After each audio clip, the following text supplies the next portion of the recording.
You're listening to the ESO Network, your station for all things geek. Well, hello, and welcome to episode 207 of the Soul Forge podcast. Welcome to the Soul Forge, a place of silent mystery, quiet contemplation, and outright mayhem. Join your host, Sean Vanderloo, as he guides you through the adventures of living. Together, we'll talk about life and love, sex and dating, joy and heartache, memories and loss, and so much more. Don't worry, it's not nearly as pretentious as it sounds. Get ready for life, the universe, and everything on the Soul Forge.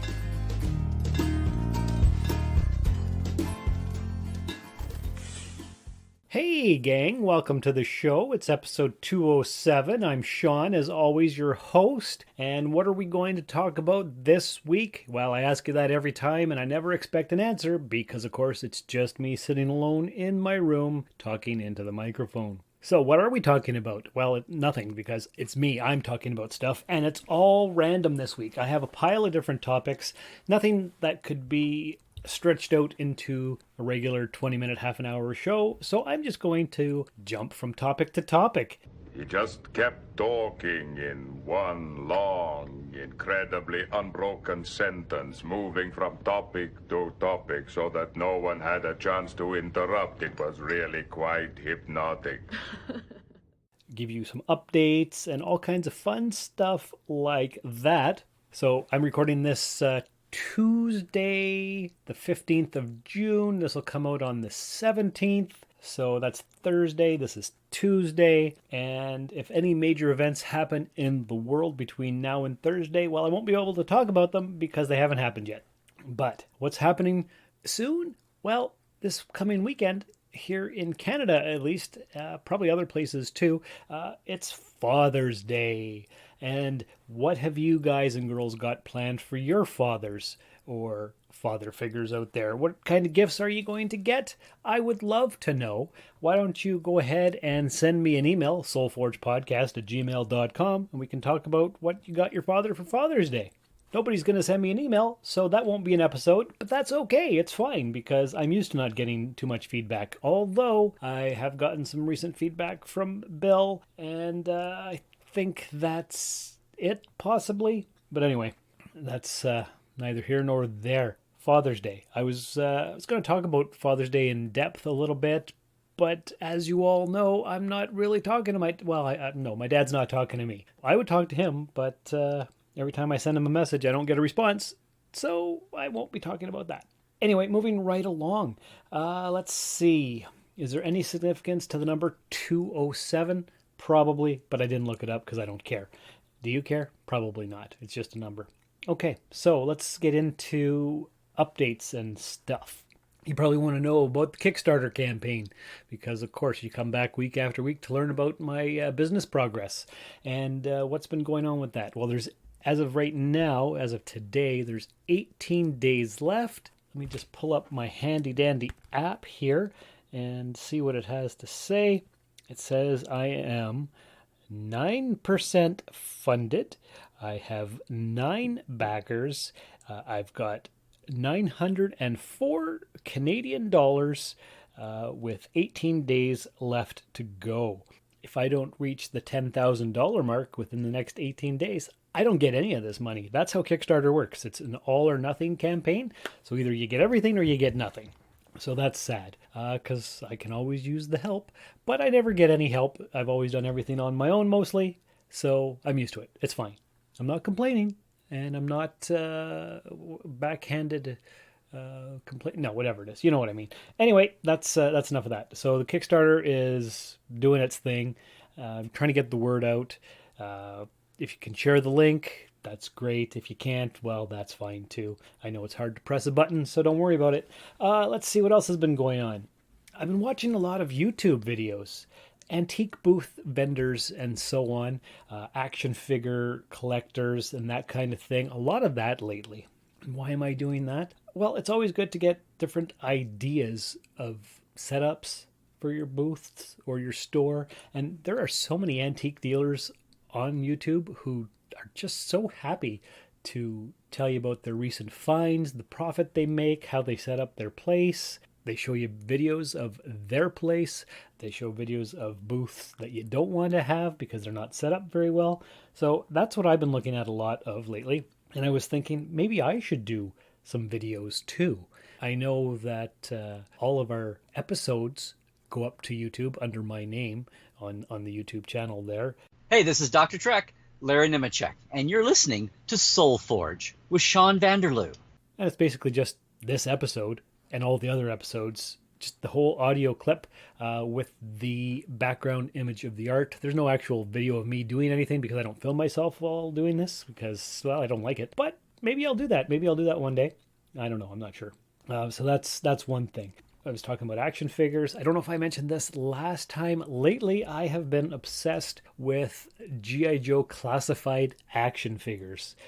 Back in the 80s and 90s, they made G.I. Joe figures 3 3/4 inch, but we were poor and I never got any. And this sounds familiar, so I might have talked about this last time. Anyway, I've been watching a lot of videos about that and bidding for some on eBay, but I've been outbid several times, so I'm not really going to worry about it. It's just if I could get them for a cheap price, then I would, and maybe I'd put some in the store when the store opens. But anyway, that's neither here nor there. But I'll tell you, I am very, very excited about the store opening, and I will tell you more about that right after these words from stuff on the ESO Podcast Network. My name is Mark McCray, and I'm the author of The Best Saturdays of Our Lives. I'm Dan Klink, co-host of the Best Saturdays of Our Lives podcast. The Best Saturdays of Our Lives features programming trends from the 1966 television season all the way through the last hurrah of the early digital age of the 1990s. On the show, if it's animated, we talk about it. Order your signed copy today at tbsool.com And listen to the podcast at esonetwork.com and all podcast platforms. Welcome to Dr. Geek's Laboratory. Hello everyone, Dr. Geek here with a shout out to all the scientists who work tirelessly to bring a COVID-19 vaccine into reality. Let's face it, creating something of this magnitude is a miracle worthy of Dr. McCoy himself. And now, Dr. Geek needs you to do your part. Remember, each shot is one small step back to normal, one giant leap to putting the pandemic behind us. We can do this. For more information, visit vaccines.gov to find your nearest provider. Okay, so there you go. I probably played a promo for another show and the vaccination promo as well. Speaking of promos, I have to get on that too. I have to make a new promo for Soulforge for their Station 1 network because they're due, I think July 1st.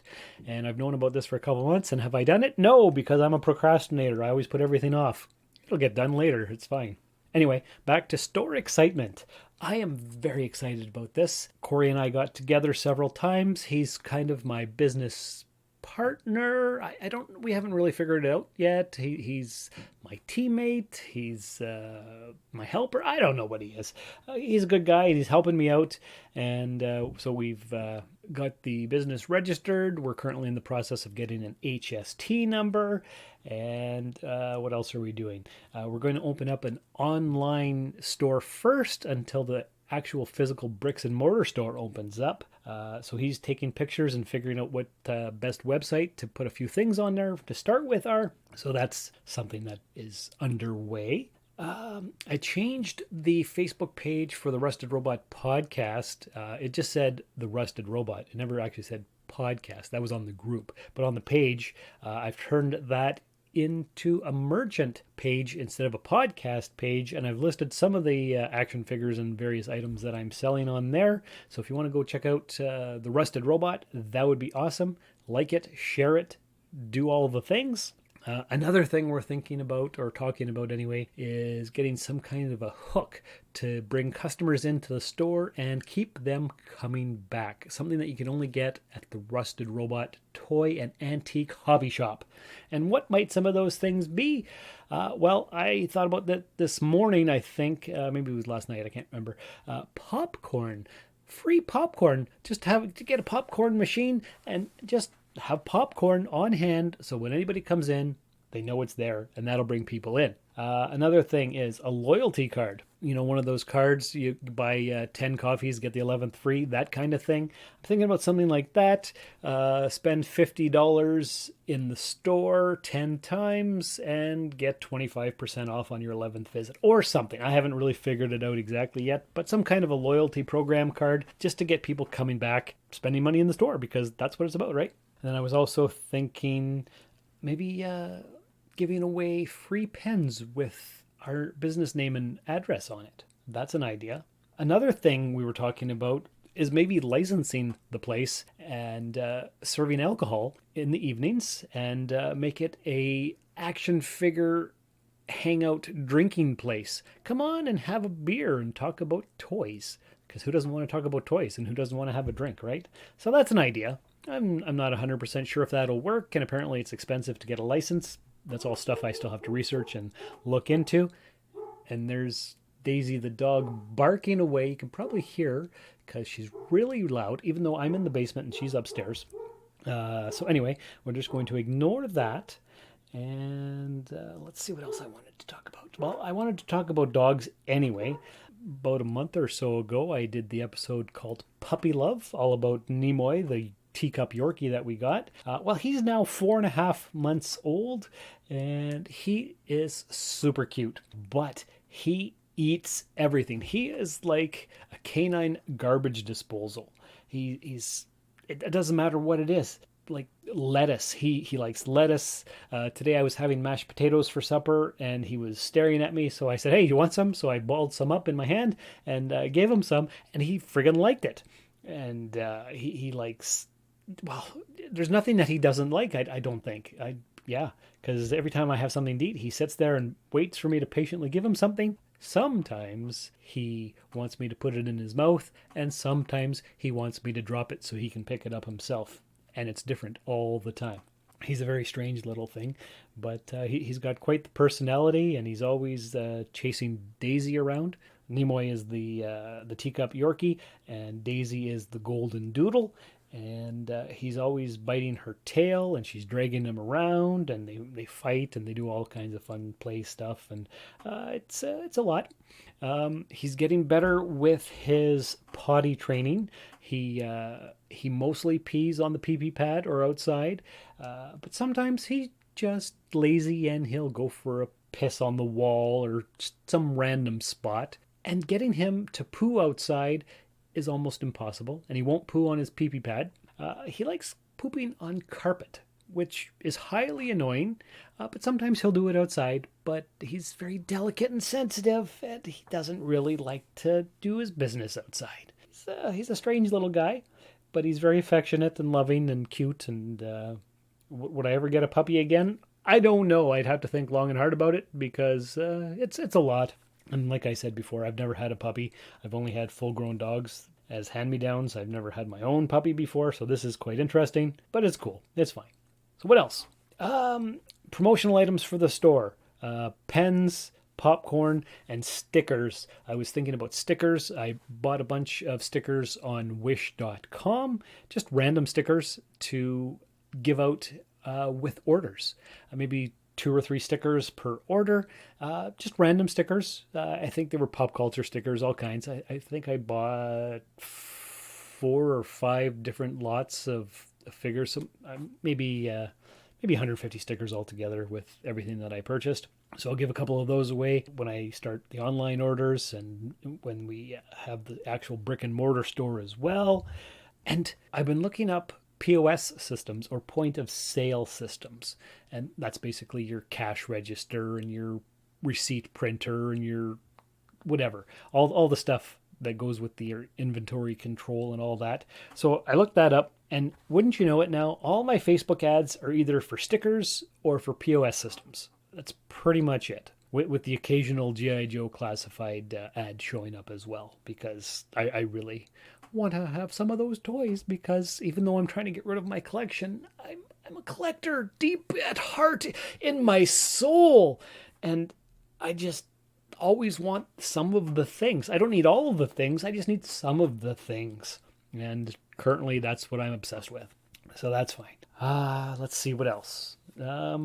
Okay, so this is something I don't know how to bring up, but it's huge in Canadian news right now. I don't know how well advertised or reported on it is in the world news, but the residential school children deaths. Have you guys and girls heard about these?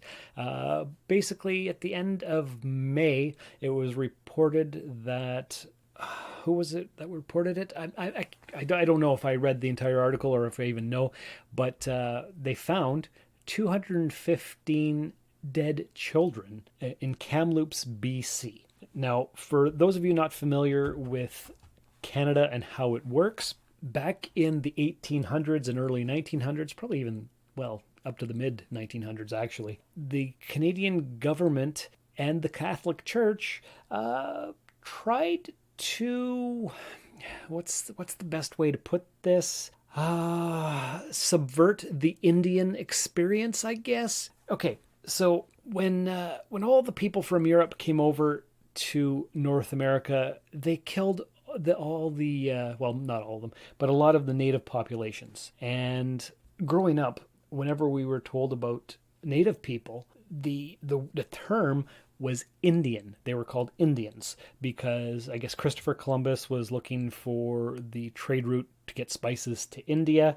So when he reached the New World, he thought he was in India, so he called the people living there Indians. They're not Indians. Only people from India are Indians. But growing up in the 80s, that's what people called people of native heritage, Indians. And then they called them natives. Another term was aboriginals. I think the accepted term now is First Nations. I don't know. I don't actually know any native people personally to ask them, so that's hard to say. So we're just going to call them the First Nations people. But anyway, these residential schools run by the government and the Catholic Church, what happened was they would, the RCMP, or Royal Canadian Mounted Police, would forcibly remove native children from their homes at gunpoint and send them to these schools to get the Indian out of them, basically, is what I read in one of the articles. And they wanted them to be ashamed of their heritage. So anyway, what recently came to light in Kamloops, British Columbia, they found on the site of one of the residential schools 215 dead children. It was all over the news. It's all you heard about for weeks and weeks, and it's pretty tragic, and it's gross, and a lot of these kids were beaten and raped and all kinds of bad things that the priests and nuns did to these kids. So anyway, we've got lots of articles that have come out recently. So 215 children in Kamloops, BC. There was 104 in Brandon, Manitoba, 35 in Lestock, Saskatchewan, and another 38 in Regina, Saskatchewan. So that's 392 and rising. I can't find it now, and I've looked quite a bit, but there was also 180 somewhere in Pennsylvania, I believe, is what it said on one of the articles. So it's not just a Canadian problem, it's also a U.S. problem, but it's really getting a lot of national headlines and news here in Canada and around the world, from what I'm told. And it's gross, it's disgusting, and like I've always said, if I could go back in time, I'd go back to the 1400s and teach all the native people how to fight off the European invaders and give them some machine guns or something. I don't know what I would do, but it's gross. And they have a really proud and honorable culture. And of course, it's not just one tribe. It's all kinds of various nations and so on. And it's a lot of great culture. And it gets subverted, and here in Timmins anyway, natives are considered second class, maybe even third class citizens, and they're very discriminated against. And it's really sad, gang. So anyway, why am I bringing this up? Because it needed to be talked about. Not a lot of people might know about this outside of Canada. And so I figured I would let you all know. So we're going to move right along from that and go back to the business idea just to get the the taste of dead children out of our minds here. 5-year plan, store excitement. I'm very excited to start up this store. I can't wait, actually. It's pretty much all I've been thinking about. And I keep going over ways of setting up the store and what kind of merchandise to be getting and all that kind of fun stuff. And I've recently hit upon a 5-year plan. So right now, I am 44 years old. In September, I'll be 45. September of 2026, I'll be 50. And according to the post office, I can retire early with a reduced pension at the age of 50. I have to be 60 in 2036 in order to get my full pension. But my 5-year plan now, and I'm speaking it out into the universe so that it's going to be made manifest, what I'm going to do is set up this store, do an online store. Once the tenant moves out of the building that I bought, I'm going to put my store in there. And over the next 5 years, I am going to do everything I can to make this place a success. And then I'm going to have no choice but to take early retirement and live my dream of being a store owner. Isn't that awesome? I think that's great. That would be fantastic. Anyway, that's pretty much all my ideas and updates for the store. A couple weeks ago, I did an episode called The Entertainment Special, where I talked about things that I've been watching. And just to wind the show up this week, I'm going to talk about 2 different things that I've been watching. The first one, Sweet Tooth on Netflix. And what's that about? Well, I think it's an 8-episode series. Each episode's about 45 minutes to an hour long. And it's about the Earth after the apocalypse. It's not a regular apocalypse. What happened was there was some kind of a virus and also hybrid children. We follow Gus, and he is part human, part deer. And basically all of society is broken down, and the bad men are trying to track down all the hybrid children and kill them, and all kinds of adventures ensue. We follow Gus and his innocence and his adventures trying to find his mom and so on. And it's a really good show. I hope they do a second season. It's probably actually good for anybody. Is there violence in it? Some, but it's not horrible. I'm kind of desensitized to violence, but I think it's good for kids as well. Maybe 8, 9, 10 years old and up. A lot of fun, very cute. 8 episodes. The other thing I watched recently is called Boss Level on Amazon Prime Video. It stars Frank Grillo. And who is he? Well, he is one of those bearded 5 o'clock shadow actors with a workout body frame. And he kind of has a similar bearing to John Bernthal, who played the Punisher on Netflix, or Shane in The Walking Dead, and a bunch of other stuff. He also looks like the guy, I don't know if you're on YouTube and you subscribe to the Alpha M channel for style tips and grooming and all kinds of stuff, but Aaron Marino on there kind of looks like him as well. So he's one of those cool looking dudes. Anyway, basically what happens is in Boss Level, it's another time loop movie where he repeats the same day over and over again every time he dies. I can't really say anything about it without giving spoilers away. It's a movie. It's a lot of fun. It's kind of got gamer aspects to it, like level up and this kind of fun stuff. So if you're looking for a mindless action movie with time loops, there you go. Boss Level and Sweet Tooth on Netflix is a really cute coming-of-age story for a kid who's also a deer and his friends, basically. So anyway, that's what's going on there. That's what's going on with me. Those are updates on bad things happening in Canada, dog stuff, store stuff, YouTube stuff, Father's Day stuff. Yeah, that's basically it. I hope you found this entertaining. I hope you're able to share the Kickstarter or maybe put a small donation in. Anything is helpful. Review in the iTunes store or Apple Podcast or whatever the heck they're calling it. If you go to soulforgepodcast.com, all of our links are there. There's the coffee link to donate to the show. I'm just asking for donations all over the place, I guess. I don't actually expect it. because we're in hard financial times right now. But if you do have some spare cash and you want to give it to me, I'll be glad to take it. Anyway, that's all for now. Next week is going to be super exciting. You can't even wait for that. But until then, take care of each other, stay safe, and remember, if you want to know who controls you, look at who you're not allowed to criticize. Thank you for listening to another episode of the Soul Forge podcast. Your support is greatly appreciated, and we hope you'll tune in again next time. Remember that you can visit soulforgepodcast.com for all of our social media links, and don't forget to share the show with everyone you know. The Soul Forge podcast is your best source for living your best life. Think about it. This has been a broadcast of the ESO Network. Be part of the crew and help support our shows by donating to our ESO Patreon or by shopping for the TeePublic store, which can all be found at www.esonetwork.com. The ESO Network, your station for all things geek.